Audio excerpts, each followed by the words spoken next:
안녕하세요 여러분, 지니쌤이에요. 민글라바 디체진마. 자, 우리 오늘은 디니가러 EPS 토픽에 우리 챕터 4 번호 서로 사과 챕터 4고 리라자마베 피데. 사과 챕터 4의 제목 가운데 번호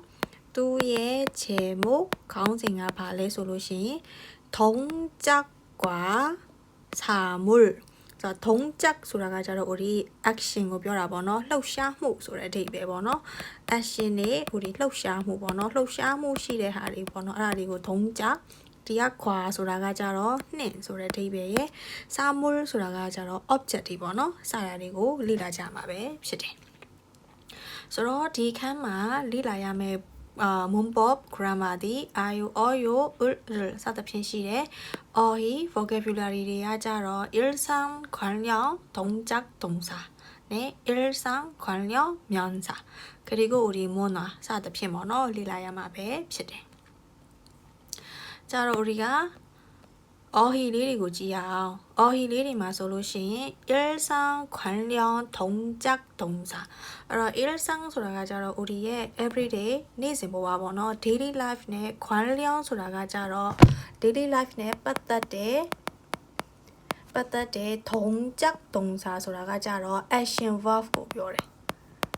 ဆိုတော့ action verb တွေဆိုတာဘယ်လိုမျိုးလဲကိုကလူကလုပ်လိုက်ရတဲ့ action တွေပေါ့နော်ဥပမာစားတယ်သွားတယ်စားလုပ်တယ်အိတ်တယ်စသဖြင့်ပေါ့နော်အဲ့လိုမျိုးတွေဒီ 동작 동사 တွေဖြစ်တယ်ဆိုတော့ 동작 동사 တွေကိုကြည့်ရမယ်ဆိုရင်ပထမဆုံးတစ်ခုဒီ 일하다 အဲ့တော့ 일하다 အဲ့တော့အတန်ကိုဆက်ပြီးတော့ထွက်သွားတော့ 일하다 အလုပ်လုပ်သည် နောက်ပြီးတဲ့ခါကျရင် 공부하다 စာလုပ်သည် နောက် 운동하다 အားကစားလုပ်သည် ပြီးတော့ 전화하다 အဲ့တော့ဒီမှာဆိုရင် 전화 ဆိုပြီးတော့အတန်ထွက်ရတယ် 전화하다가 ဘာလဲဆိုတော့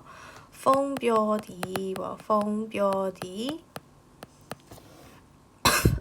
sorry じゃあနောက်တစ်ခုကကြတော့ 요리하다ဟင်းချက်သည် 쇼핑하다 shopping ထွက်သည်ဈေးဝယ်ထွက်သည်ပေါ့ဈေးဝယ်ထွက်သည် shopping ထွက်သည်နောက်ပြီးတော့ 쉬다 အနားယူသည်နောက်ဆုံးတစ်ခုကတော့နောက်ဆုံးတစ်ခုမဟုတ်သေးဘူးခြားတာအိတ်သည်じゃあ우리အောက်မှာကခါတာတွားသည်အိုတာလာသည်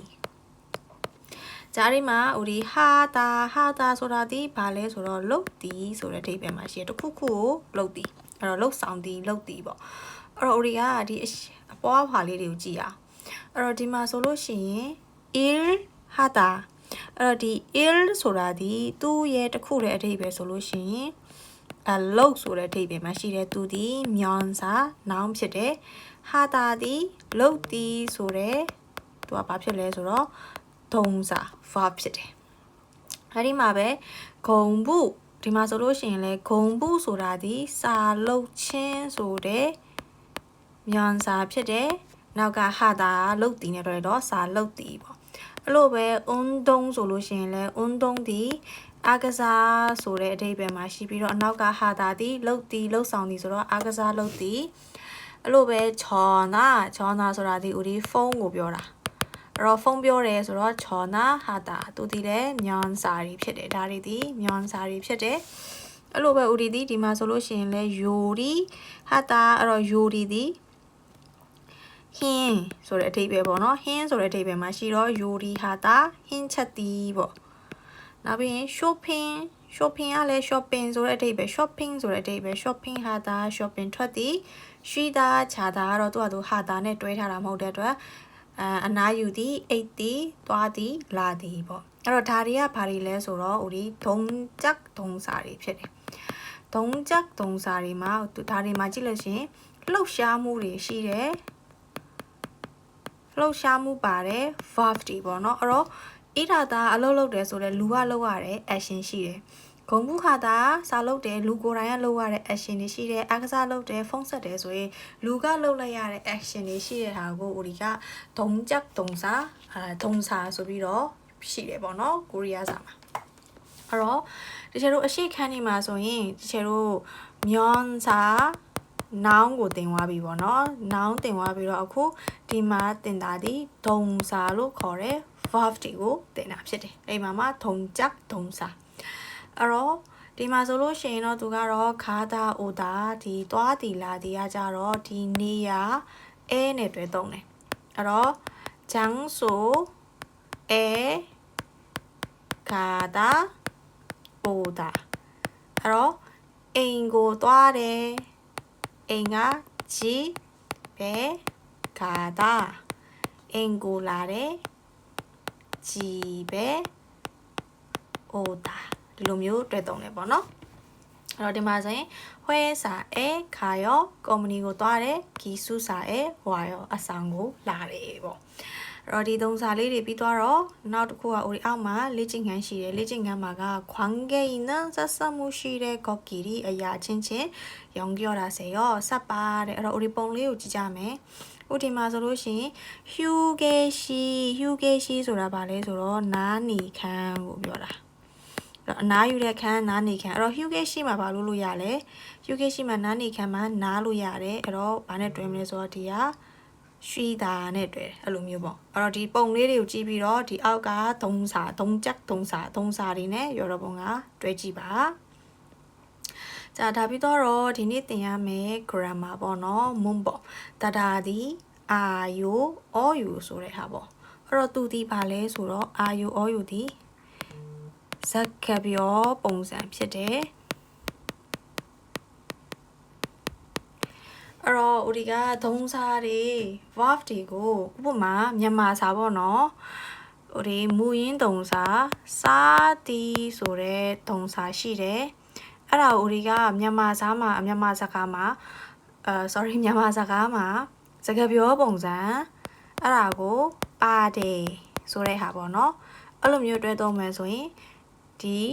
ထမင်းစားတယ်ဆိုရင်စားပါတယ်ဆိုတာဒီဟိုဒီစကားပြောပေါ့နော်စကားပြောဖြစ်သွားတယ်အဲ့တော့စားတီဆိုတာကြီးကဘာလဲဆိုလို့ရှိရင်သူ့ရဲ့မူလကရိယာပေါ့နော်ဒုံစာဖြစ်တယ်အဲ့ဒါကိုပါတယ်ဆိုတဲ့စကားပြောပုံစံပေါ့နော်စကားပြောနဲ့တွဲလိုက်တော့စားပါတယ်ဆိုတဲ့စကားပြောပုံစံဖြစ်သွားတယ်အဲ့လိုပဲစောစောကဒီချေတို့အရှိမတင်ခဲ့တဲ့အလုံးလုံးတီကိုဦးဒီကစကားပြောပုံစံပြောမယ်ဆိုလို့ရှိရင်တော့ပါတယ်ပေါ့အလုံးလုံးပါတယ်ဆိုပြီးတော့ပဲပြောတယ်အဲ့တော့အလုံးလုံးတီကနေဒီကိုဖြုတ်ပြီးတော့ဘာဖြစ်သွားမလဲအလုံးလုံးပါတယ်ဆိုပြီးတော့ဦးဒီကစကားပြောမှာပြောကြတယ်အဲ့တော့ဘသူကမှစကားပြောတဲ့အခါမှာကျွန်တော်အလုပ်လုပ်သည်ကျမအလုပ်လုပ်သည်စာလုပ်သည်ဆိုပြီးတော့ဒီပုံစံနဲ့မပြောကြအောင်အဲ့တော့ဒီအာယိုအိုယိုဒီလည်းအဲ့ဒီပုံစံဖြစ်တယ်အဲ့တော့ဒုံစာဖြစ်တဲ့ဟာကိုအာအော်ယူပေါင်းလိုက်လို့ရှိရင်ဘာဖြစ်သွားလဲဆိုတော့ဒုံစာအာအော်ယူစကားပြောဖြစ်သွားတယ်အဲ့တော့여러분တို့ကိုရီးယားကားတွေကြည့်မယ်ဆိုရင်စောစောအရှိသင်ခန်းစာတွေမှာလည်းသင်ခဲ့တယ်အီရင်းမီမော်ရဲ့ယိုချန်ကူစာရမ်းမီရဲ့ယိုဘမော်ကောယိုဝဲစာရဲ့ခါယိုပုံစံနေနဲ့သုံးရတယ်အဲ့တော့မူရင်းတုံစာတွေဒီအရှိမှာသင်ခဲ့တဲ့ဒီဣရာတာဂုံဘူးဟာတာအွန်းတုံဟာတာအဲ့ဒါတွေကိုစကားပြောမှာဘယ်လိုပြောမှာလဲယိုပုံစံပြောင်းပြီးတော့ပြောရတယ်အဲ့ဒီယိုပုံစံပြောင်းတဲ့ဟာဒီအာယိုအော်ယိုပုံစံဖြစ်တယ်အဲ့တော့ရိုးပုံစံကိုပြောင်းမယ်ဆိုလို့ရှိရင်သူကဘယ်လိုမျိုးစီးမြင့်ရှိလဲဆိုတာကိုကြည့်ရအောင်အဲ့တော့အရင်ဦးဆုံးကျတို့ကဒီရိုးပုံစံကိုပြောင်းမယ်ဆိုတဲ့အခါကျလို့ရှိရင်သူ့ရဲ့မူလဒုံစာရှိရမယ်အဲ့ဒါကိုအာယိုအော်ယိုပေါင်းပြီးတော့ဘာဖြစ်သွားမလဲဒုံစာအာအော်ယူဆိုပြီးတော့ဖြစ်သွားမယ်အဲ့တော့မူလတုံးစာမှာဆိုရင်စောစောကခြာဒါနဲ့စုံတဲ့ဟာတွေပေါ့နော် ilhada စသဖြင့်အဲ့လိုမျိုးတွေရှိတယ်အဲ့ဒါတွေကိုဒီရှယ်တို့ဒီအာယိုအော်ယိုပေါင်းပြီးတော့ဒီအနောက်မှာအာယိုအော်ယိုပုံစံဖြစ်သွားမှာအဲ့တော့ဟိုဒီကြည့်မယ်ဆိုလို့ရှိရင်အာယိုလည်းရှိတယ်အော်ယိုလည်းရှိတယ်နှစ်ခုရှိတယ်ဘလို့အချိန်တွေမျိုးမှာအာယိုအော်ယိုသုံးပြီးတော့ဘလို့အချိန်တွေမျိုးမှာအော်ယိုသုံးရမှာလဲပေါ့အဲ့တော့သူဒီယောရဘုံတို့ရဲ့မူရင်းမူလပေါ့နော်မူလတုံစာရဲ့ဒီက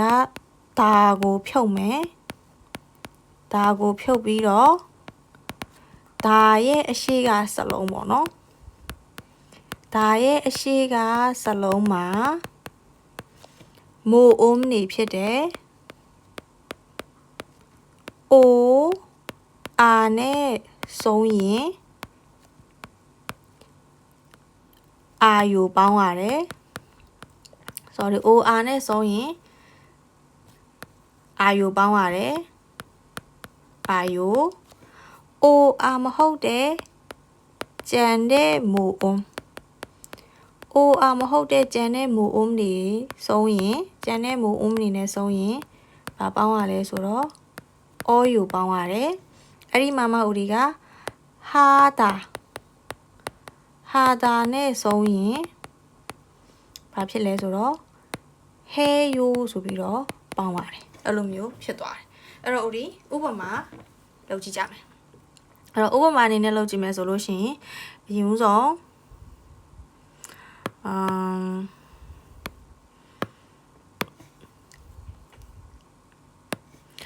ဲ့တော့ပထမဦးဆုံးဒီချေတို့ထားပါတော့စောကစားတီဆိုတဲ့ဟာမော့တာ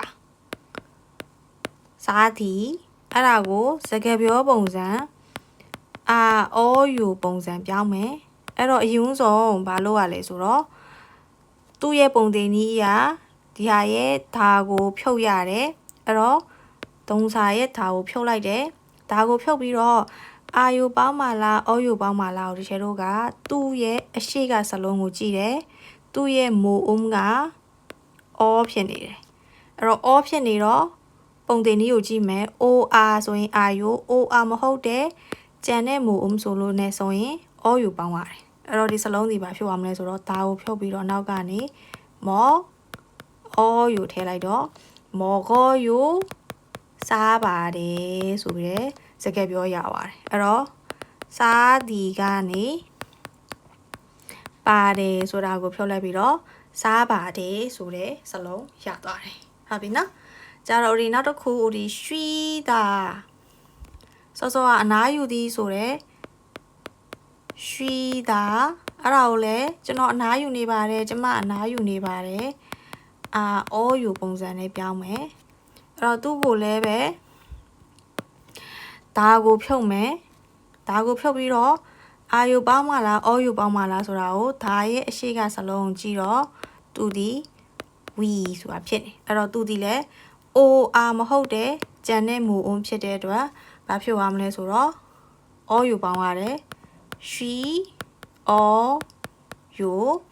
အနားယူပါတယ်ပေါ့အနားယူပါတယ်အဲ့လိုမျိုးပေါ့အဲ့တော့ဒါဆိုလို့ရှိရင်အနားယူသည်ဆိုတဲ့မူရင်း verb ကိုပါတယ်ဆိုတဲ့စကားပြောနဲ့ပြောင်းတော့အနားယူပါတယ်ဆိုပြီးတော့ဖြစ်သွားတယ်ဟုတ်ပြီနော်ကြော်ရီနောက်တစ်ခုကိုကြည့်ရအောင်နောက်တစ်ခုဒီစောစောကခြားတာ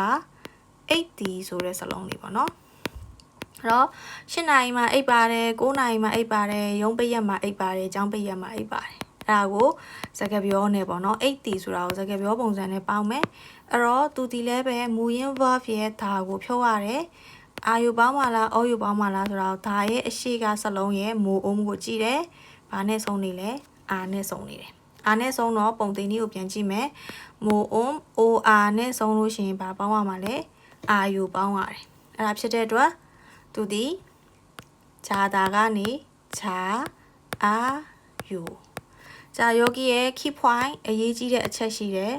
ဘာအရေးကြီးတာလဲဆိုတော့ဒီမှာလဲအာ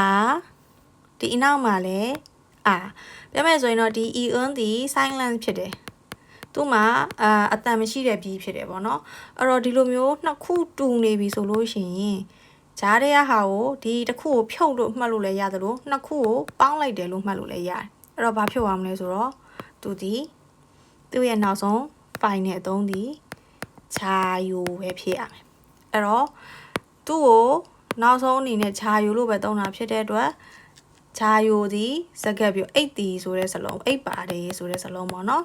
အဲ့တော့ဒီဟာကတော့ဒီအဆင့်ကတော့မသုံးဘူးမျက်လုံးရောဘုံတို့မျက်လုံးထဲမှာမြင်အောင်ပြတာတစ်ဆင့်ချင်းစီဝင်သွားတယ်ဆိုတာကိုပြတာ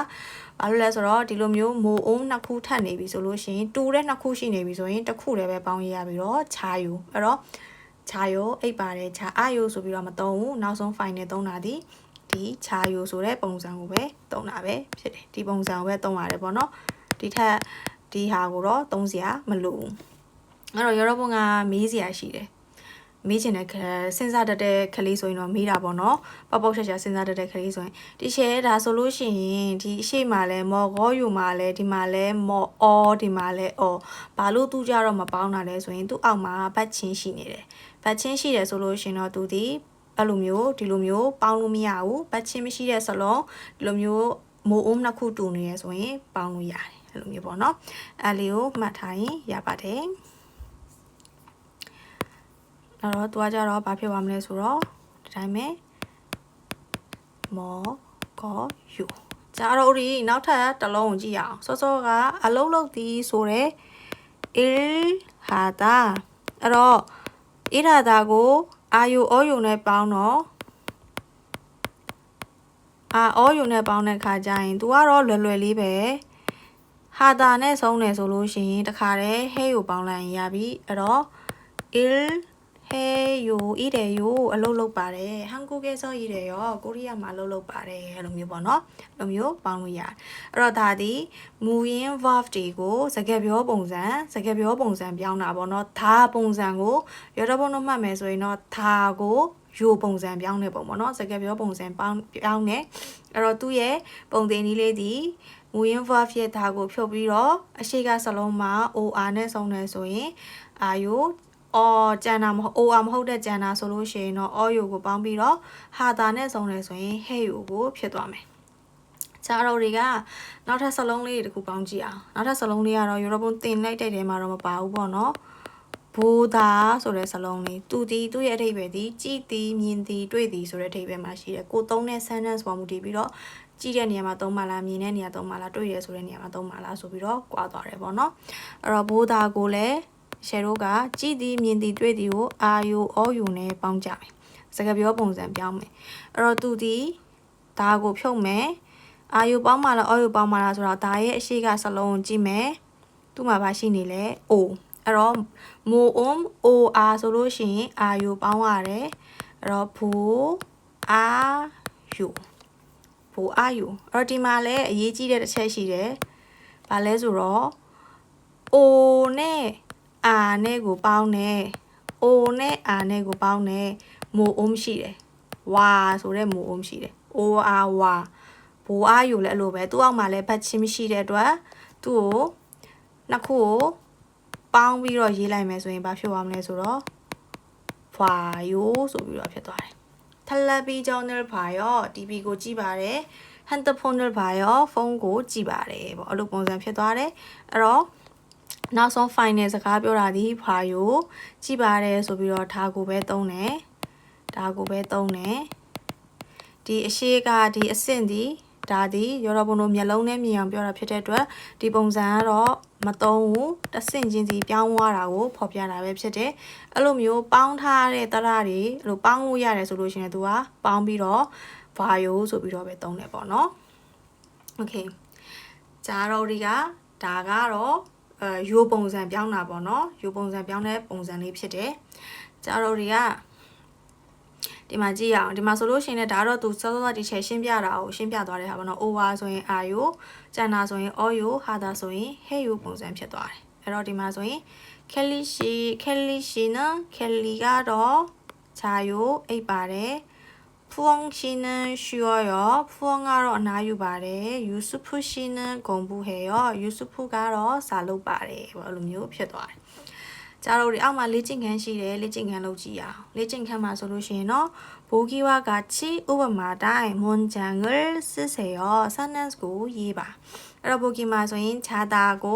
ပေါင်းတော့아유 어유 ပေါင်းတော့ 자요 ဆိုပြီးတော့ဖြစ်သွားတယ်ကျတော့ဒီ 가다ကိုပေါင်းမယ် 가다ဆိုရင်ဘာဖြစ်သွားမလဲ 가다ဆိုရင်တော့သူ့မှာဒါကိုဖြုတ်တယ်အရှိကမိုးအုံးကအာဖြစ်တဲ့အတွက်ခါယိုခါအာယိုကနေခါယိုဆိုပြီးတော့ဖြစ်သွားမယ်။အိုဒါဆိုရင်ဘာဖြစ်သွားမလဲရောတော့ပေါ့ကိုကကိုပေါင်းပြီးတော့ရေးကြည့်ပါပေါ့နော်အဲ့ဒါမှဒီ Moonbot grammar ရဲ့သူ့ရဲ့ formula ပုံသင်နည်းကိုနားလည်လားမလည်လားဆိုတာကိုပြန်ဆန်းစစ်ကြည့်လို့ရမှာပေါ့နော်။ကျတော့ဒီမှာအောက်ကလေ့ကျင့်ခန်းကိုကြည့်ရအောင်နောက်တစ်ခုမှဆိုလို့ရှိရင်보기와 같이ဥပမာတိုင်း 대화해 보세요 စကားပြောကြည့်ပါတဲ့အဲ့တော့မေးရ지금ဆိုတာဒီအခု뭐 해요ဘာလုပ်နေလဲပေါ့အခုဘာလုပ်နေလဲ운동해요အားကစားလုပ်ပါတယ်အဲ့တော့ဒီမှာဆိုရင်ကျန်တဲ့ပုံလေးတွေကိုကြည့်ပြီးတော့ 지금 뭐 해요ဘာလုပ်နေလဲဆိုတာကိုရောဘုံတို့ကိုပြောကြည့်လို့ရပြီเนาะကျတော့ဒီကနောက်ထပ် conversation ပေါ့နော်ဒေဟွာကိုကြည့်ရအောင်ဒီဒေဟွာကတော့ဒီအတန်ဖိုင်ကိုမဖွင့်ပြတော့ဘူးရောတော့ဘုံတို့ဒီအတန်ဖိုင်ကိုနားထောင်ခြင်းနဲ့ဆိုလို့ရှိရင်တော့ဒီချက်အရှိဗီဒီယိုတွေမှာပြောထားတယ် YouTube channel လေးတစ်ခုရှိတယ်အဲ့ဒီမှာသွားပြီးတော့နားထောင်လို့ရတယ်ပေါ့နော်ကျတော့ဒီမှာဆိုရင်ဂျင်းစုနဲ့ဖူအောင်တို့နှစ်ယောက်ရဲ့ conversation ရှိတယ်အဲ့တော့ဒီမှာကြည့်ရအောင်다라 씨는 뭐 해요ဒါကဘာလုပ်လဲဒါဆိုရင်မေခွန်းဖြစ်တဲ့အတွက်အတန်3ဒီအပေါ်ကိုတက်သွားတာပေါ့နော်다라 씨는 뭐 해요 다라 씨는 요리해요 힌차 말에 니찬한 씨도 요리해요 니찬한래 요리 힌차라 아니요 니찬한 씨는 운동해요 니찬아가로 아가사로 말해 그럼 다리 씨는 뭐 해요 sorry 다라 씨는 뭐 해요? 우리ပြန်ပြီးတော့ကြည့်မယ်ဆိုရင် 다라 씨는 뭐 해요? 다라 씨는 요리해요. 니찬난 씨도 요리해요? 아니요. 니찬난 씨는 운동해요. 봐비나? 자, 우리가 ဒီမှာဆိုလို့ရှိရင်ဒီဘေးက more ဆိုတာကြတော့ what ဆိုတဲ့အဓိပ္ပာယ်ပေါ့နော်။ဘာလဲစသဖြင့်ပေါ့နော်။ 지금 뭐 해요? 뭐 먹어요? ဘာစားလဲဘာလုပ်လဲဘယ်သွားလဲတော့မဟုတ်ဘူးနော်။ဘာစားလဲဘာလုပ်လဲစသဖြင့်ပေါ့နော်။အဲ့လိုမျိုးတောင်းတဲ့ခါကျရင်တုံးတယ်။ကြတော့우리가အဲ့ဆိုလို့ရှိရင်အောက်မှာ data ဖဲပါရောဖြည့်ကြည့်ပါတဲ့။အဲ့ဒီမှာဘာရောဒီဘာရောဒီဖဲကနေလာတာလဲဆိုတော့စောစောဒီချက်ရှင်းပြခဲ့တဲ့ဘူဒါကနေလာတဲ့စလုံးဖြစ်တယ်ဘာရောဖြစ်သွားတာဟုတ်ပြီနော်အဲ့တော့ဒီဘာရောဒီဘယ်ကနေလာလဲဆိုရင်ဘူဒါကနေလာတဲ့စလုံးဖြစ်တယ်ဖြည့်ကြည့်ပါအဲ့တော့다라 씨는 뭐 해요 여러분ဖြည့်ကြည့်ပါ다라 씨는 뭐 해요 니찬나 씨는 운동해요 자 나비 제시된 표현을 활용하여ပေးထားတဲ့ 표현တွေကိုအသုံးပြုပြီးတော့대답해 보세요. ဖြည့်ကြည့်ပါတဲ့။အဲ့တော့ဒီမှာဆိုရင် 공부하다, 일하다, 요리하다, 쉬다. အဲ့တော့ 유진 씨는 뭐 해요? 유진 ဘာလုပ်လဲ? 유진 씨는 공부해요. စာလုံးနေပါတယ်။마두 씨는 뭐 해요? 마두가 ဘာလုပ်လဲ? 마두 씨는 일해요. 마두ကတော့အလုပ်လုပ်တယ်။자အဲ့ဆိုရင်요리하다 쉬다ကို여러분တို့ကို대화လေးပြောကြည့်ပါ자ဒါကြတော့ဥယီပေါ့နော်ဥယီရဲ့အတန်ထွက်ပေါ့နော်အဲ့တော့ဥယီဆိုတဲ့စာလုံးလေးဒီဥဒီကစာလုံးရဲ့အရှိမရှိနေရင်စာလုံးရဲ့အရှိမရှိရင်ဥယီလို့ပဲထွက်တယ်ဥယီလို့ပဲထွက်ရတယ်အဲ့တော့의사, 의자, စသဖြင့်ပေါ့နော်။နောက်ပြီး의미ဆိုတဲ့အဓိပ္ပာယ်စသဖြင့်ပေါ့နော်။ဒါပေမဲ့သူက의가ဒုတိယနေရာမှာရှိရင်စာလုံးရဲ့ဒုတိယနေရာမှာရှိရင်ဤတန်ထွက်ရတယ်။အဲ့တော့ဥမာ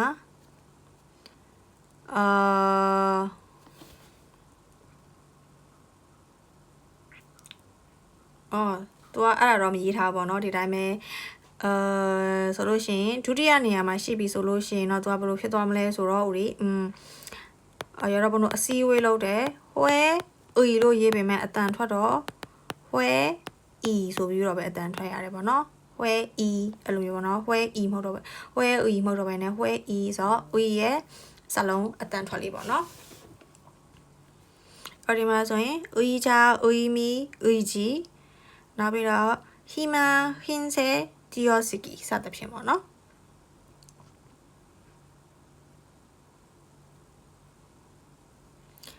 자နောက်ပြီးတော့우리가နောက်တစ်ခုကကြတော့ဒီ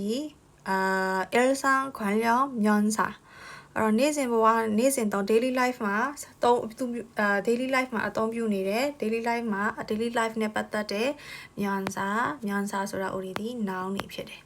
အဲ့တော့우리가ဘာရှိလဲ밥ဒီထမင်းပေါ့နော်နောက်ပြီးတော့빵ကတော့ပေါင်မို့사과가 반디 과자가ကြတော့우리အစာပြေမုတ်ပေါ့နော်မုတ်တွေပေါ့နော် snack food တွေပေါ့နော်အာလူကျော်တို့ဘာလို့ညာတို့ပေါ့နော်အဲ့ဒါတွေအကုန်လုံးက우리ဘာသုံးစာနဲ့သုံးလဲဆိုတော့먹다 싸디ဆိုတဲ့သုံးစာနဲ့သုံးတယ်နောက်ပြီးတော့물ရေjuice ဖြော်ရည်ပေါ့နော်ဖြော်ရည်အေးပေါ့အဲ့လိုမျိုးလဲမြန်မာစာနဲ့ဆိုလဲအေးလို့သုံးလို့လည်းရတယ်우유နွားနို့ကော်ဖီဒါတွေကဘာမြန်စာသုံးစာနဲ့သုံးလဲဆိုတော့မာရှိတာတောက်တီဆိုတဲ့စလုံးဖြစ်သွားတယ်တောက်တီဆိုတဲ့သုံးစာအဲ့လိုပဲထလက်ဘီကြောင့် TV ယုံဝါရုပ်ရှင်အဲ့ဒါတွေဦးတွေကဘာလို့လဲဘူတာကြည်တီအဲ့တော့ဘူတာကအဓိပ္ပာယ်၃ခုရှိတယ်ကြည်တီနောက်မြင်သည်တွေ့သည်ဆိုတဲ့အဓိပ္ပာယ်မှာလည်းရှိတယ်နောက်တစ်ခုကကြတော့ check ပါလေစာအုပ်신문သတင်းစာအဲ့တော့စာအုပ်တွေသတင်းစာတွေကဘာလို့လဲ읽다ဖတ်သည်ပေါ့ဒီလိုမျိုးဖြစ်သွားတယ်အဲ့ဒီမှာဆိုရင်지금ဆိုတာကတော့အခု 오늘ကကြတော့ဒီနေ့ဆိုတဲ့အဓိပ္ပာယ်ဟုတ်ပြီနော်ပြီးတဲ့အခါကျရင်အောက်မှာက빈칸에 들어갈 말로 꼴라마 태야မယ့်စကားအဖြစ်နဲ့ 알맞은 것을 쓰세요. တဲ့မှန်တဲ့စကားကိုရွေးပါအဲ့တော့ဒီ읽어요ဖတ်ပါတယ်먹어요စားပါတယ်마셔요တောက်ပါတယ်봐요ကြည့်ပါတယ်အဲ့တော့여러분ဒီမှာဆိုရင် 읽어요ကတော့သူ့ပုံသင်နည်းတိုင်း 어유 ပေါင်းတယ်먹어요ဒီချက်ရှင်းပြထားတဲ့ 어유 ပေါင်းတယ်마셔요ဒီဘယ်ကနေလာတယ်လဲဆိုတော့마시다ကနေလာတယ်여러분အဲ့တော့마시다ကို아요 어유 ပေါင်းတဲ့အခါမှာထုံးစံတိုင်းပဲဘာလို့ရလဲဒါကိုဖြုတ်ရတယ်သူ့ရဲ့အရှိကအာယုအောယုပေါင်းမှုအတွက်သူ့ရဲ့အရှိကစလုံးကိုကြည့်တော့ e အဲ့တော့ uri e ဆိုတော့ or မဟုတ်တဲ့ကျန်တဲ့ဟာတွေဆိုလို့ရှိရင် or မဟုတ်ရင်အောယုပေါင်းရတယ်အဲ့တော့ဘာဖြစ်သွားလဲဆိုတော့မာရှိအောယု자အဲ့ဒီမှာအရေးကြီးတယ်ဘာဖြစ်သွားလဲဆိုတော့ရှိနဲ့အောနဲ့ကိုပေါင်းထားတယ်ရှိအောကနေရှောဆိုပြီးတော့ဖြစ်သွားတာရှီအောကိုရောတော့အမြန်ဆိုကြည့်ပါပေါင်းပြီးဆိုကြည့်ပါရှီယောအီနဲ့အောနဲ့အီယောဆိုပြီးတော့ပေါင်းထားတာရှိတာဖြစ်တဲ့အတွက်သူ့ရဲ့နောက်ဆုံး final စလုံးဒီဘာဖြစ်သွားလဲဆိုတော့မာရှီယောယိုကနေမာရှောယိုဆိုတဲ့ဒီ pattern ဖြစ်သွားတယ်ပေါ့နော်အဲ့တော့ဒါကတော့ရောတော့ဘုံတို့မသုံးဘူးရောတော့ဘုံတို့ဘလို့ပြောင်းသွားလဲဆိုတာကိုမြင်အောင်ပြတာပေါ့နော်တော့တကယ်သုံးတာဒီမာရှောယိုဆိုတဲ့စလုံးဖြစ်တယ်အဲ့တော့မာရှောယိုကဘလို့ပြောင်းသွားလဲပေါ့အဲ့တော့ဘာယောကကျတော့ရောတော့ဘုံကိုအရှိမရှင်းပြထားတာရှိတယ်ဖိုးတာကနေဘာယောဖြစ်သွားတယ်အဲ့တော့ဒီမှာစလုံးလေးတွေထည့်ရမှာပေါ့နော်အဲ့တော့ဒီအောက်ကဒီ tip လေးကကျတော့ဒီချက်စောစောကရှင်းပြထားတဲ့ဟာကိုပဲပေါ့နော်တူနေပြီဆိုရင်တစ်လုံးနဲ့ရေးတယ်ပေါင်းထားတဲ့ဟာရှိတယ်ဆိုရင်ပေါင်းတဲ့တရားကိုရေးတယ်စသဖြင့်ပေါ့နော်ဒါကတော့ဒီရှေ့စောစောကရှင်းပြထားတဲ့ဟာနဲ့အတူတူပဲဖြစ်တယ်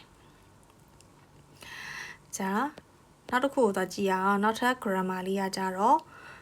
သူဒီမုံပေါ့ပေါ့နော်တရားကြတော့ 을ဖြစ်တယ်သူက 을ဒီဘယ်နေရာမှာသုံးလဲဆိုတော့သူဒီ noun နဲ့တွဲသုံးတယ်ဘလို့ noun လဲဆိုတော့ object noun ဖြစ်တယ်အဲ့တော့သူဒီဘာစလုံးလဲဆိုတော့ object ကိုဖော်ပြတဲ့စလုံးဖြစ်တယ်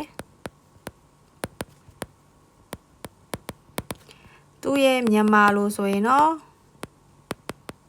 မြန်မာလိုကတော့ကိုနဲ့စင်တယ်အဲ့တော့ကိုဆိုပြီးတော့အသိမမှတ်နဲ့နော်ခိုနဲ့ပဲစင်တာအဲ့တော့သူ့မှာ 을ရှိတဲ့အတွက်အရှိကနောင်မှာဘတ်ချင်းလို့ခေါ်တယ်အသက်ရှိပြီဆိုလို့ရှိရင်တော့ 을ကိုသုံးပြီးတော့အသက်မရှိဘူးဆိုလို့ရှိရင်တော့ 를ကိုသုံးတယ်အဲ့တော့ sentence တစ်ခုစီကြည့်မယ်ထမင်းကိုစားပါတယ်ထမင်းကိုစားတယ်ကျွန်တော်ဒီထမင်းကိုစားပါတယ်အဲ့တော့우리가ကျွန်တော်ဒီ저는ထမင်း밥을စားပါတယ်먹어요 자ဒီမှာဆိုလို့ရှိရင်저 subject ဖြစ်တယ်밥 object ဖြစ်တယ်먹어요 동사 verb ဖြစ်တယ်အဲ့တော့ 는 ဒီ subject ကိုဖော်ပြတဲ့စလုံးဖြစ်တယ် 을 ဒီ object ကိုဖော်ပြတဲ့စလုံးဖြစ်တယ် object ကိုဖော်ပြတဲ့စလုံးဖြစ်တယ်အနောက်ကတော့ verb ပေါ့နော်အဲ့တော့အင်္ဂလိပ်စာတွေမှာဆိုလို့ရှိရင်တော့ subject verb object လာတယ်ပေါ့နော်ကိုရီးယားစာကတော့မြန်မာစာနဲ့အတူတူပဲ subject object ပြီးတော့မှ verb လာတယ်ပေါ့နော်အဲ့တော့ကျွန်တော်ဒီထမင်းကိုစားသည်ဆိုတဲ့အခါကျရင်သုံးတဲ့ခိုပေါ့နော် object ကိုဖော်ပြတဲ့စလုံးဖြစ်တယ်အဲ့တော့တငယ်ချင်းကစာကိုလုပ်ပါတယ်တငယ်ချင်းဒီစာကိုလုပ်ပါတယ်အဲ့တော့တငယ်ချင်းကဘာလဲတငယ်ချင်းဆိုတဲ့စလုံးလေးဒီ친구는တငယ်ချင်းကတော့စာကိုလုပ်တယ်အဲ့တော့စာဒီစောစောရှင်းပြထားတယ်မှာရှိတယ်공부를 해요စာကိုလုပ်ပါတယ်ဒီလိုမျိုးပေါ့နော်အဲ့ဒီမှာဆိုလို့ရှိရင်친구 subject 공부 object 해요 동사 verb ဖြစ်တယ်အဲ့တော့공부를 해요စာကိုလုပ်ပါတယ်စသဖြင့်ပေါ့နော်အဲ့တော့공부를 해요ကိုစောစောကဦးဒီတခါတည်းပေါင်းပြီးတော့လည်းရေးလို့ရတယ်공부해요ဆိုပြီးတော့လည်းရေးလို့ရတယ်လို့စာကိုလုပ်ပါတယ်ဆိုပြီးပြောခြင်းလိုမျိုးခွဲပြီးတော့ရေးလဲရတယ်အကစားကိုလုပ်ပါတယ်ဖုန်းကိုဆက်ပါတယ်စသဖြင့်ပေါ့နော်မြန်မာစာမှာဆိုလို့ရှိရင်လည်းခါကြရင်အဲ့ဒီ object ကိုဖော်ပြတဲ့စလုံးဖယ်ပြီးတော့စာလုပ်တယ်ဖုန်းပြောတယ်ထမင်းစားတယ်ဆိုပြီးတော့ဖြစ်သွားတာပေါ့နော်အဲ့တော့ဒီမှာတတိထားစရာတစ်ခုရှိတယ်တတိထားစရာတစ်ခုကဘာလဲဆိုတော့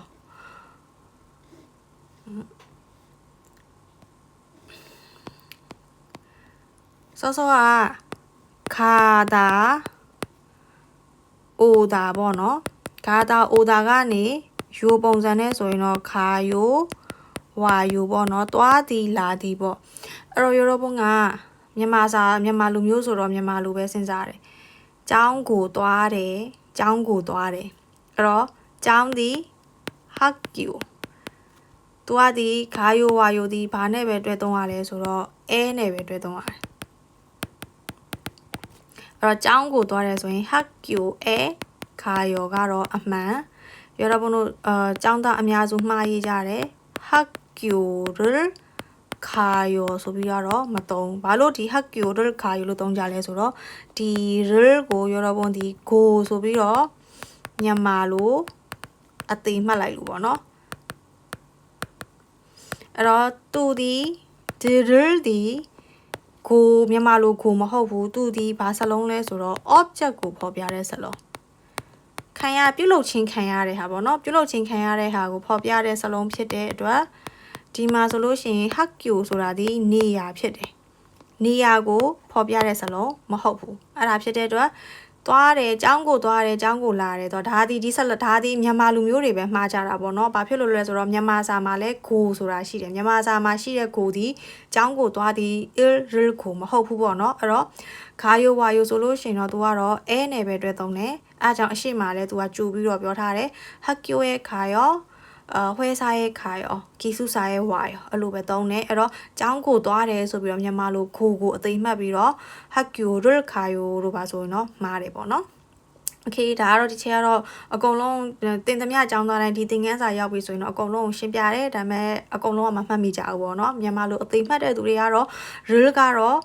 တော်တော်များများ level တော်တော်မြင့်တဲ့အထိပေါ့နော်ဒီချက်ဆို level 2ဒါမျိုးက level 1လောက်မှာနေမှားတင်တာကို level 2လောက်ထိရောက်တဲ့မှားတဲ့အကြောင်းသားတွေလည်းရှိတယ်ပေါ့နော်အဲ့တော့ဒါလေးကတော့သတိထားရမှာဖြစ်တဲ့အတွက်ဒါကတော့အပူရှင်းပြလိုက်တဲ့ဟာပေါ့နော်ဒါတော့ဒီ grammar ဒီမြောင်စာနဲ့တွေ့သုံးတာပဲဖြစ်တယ်အဲ့တော့ဒီဟာကိုအောက်မှာကြည့်မယ်ဆိုလို့ရှိရင်알맞은 것을 골라မှန်တဲ့ဟာကိုရွေးပြီးတော့ 문장을 완성하세요အဲ့တော့ဒီသူဒီ신문 물 책ဆော့ဆော့ပေးထားတာပဲရှိတယ်အဲ့တော့ဒီကဒီမှာဆိုလို့ရှိရင်ဘာရောကြည့်တယ်ဘာကိုကြည့်မှာလဲ TV ကြည့်မယ်အဲ့တော့ 텔레비전 ပတ်ချင်းရှိတဲ့အတွက်텔레비전을 봐요. 자,나로 여러분은 그거하고 피지 봐보노. 자, 나 보기와 같이 대화해 보세요. 이번마다 자, 가벼지 봐. 원민 씨 지금 뭐 해요? 그 발언이래. 빵을 먹어요. 밥 먹고 사니 말해. 그래서 로시는 우리가 subject고 태지 알면 로로 밥 먹고 사니래. 나 발언이래. 밥 먹고 사니. 이런 거 이런 거 별로 야도아비. 자, 우리နောက်ထပ် 대화 conversation လေးကိုကြည့်အောင် 대화 မှာဆိုလို့ရှိရင်တော့သူက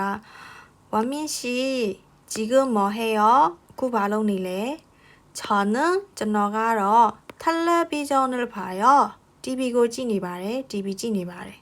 푸안 씨도 지금 텔레비전을 봐요. 푸안어 그 TV 찌니라. 아니요. 저는 밥을 먹어요. 쩌마가로ထမင်း 사니 바래.ထမင်းကို 사니 바래. 뭐노? အဲ့တော့စကားပြောတဲ့ခါကျရင်တော့